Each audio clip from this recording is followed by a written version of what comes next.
15 থেকে 17 বছর ধরে বাংলাদেশে যে শত শত মানুষের খুন হয়েছে, শত শত মানুষ যারা পঙ্গু হয়েছে, এই পঙ্গুর বিচার হতে হবে এই বাংলার মাটিতে।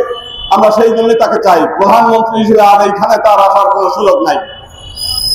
সেই কারণেই আমরা ভারত সহ আমেরিকা সহ পৃথিবীর সমস্ত মানুষকে জানিয়ে দিতে চাই যে এই দেশের জনগণের সঙ্গে সম্পর্ক করতে হবে, কোনো ব্যক্তির সঙ্গে না, কোনো রাজনৈতিক দলের সাথে না।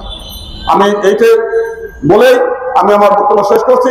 আমি এই সরকার মানে বর্তমান সরকারকে বলি যে নির্বাচন একটু দেরিতে করেন, আগে এদের বিচার হবে, শাস্তি হবে, সমস্ত জায়গায় সংস্কার হবে, এরপরে নির্বাচন দেন।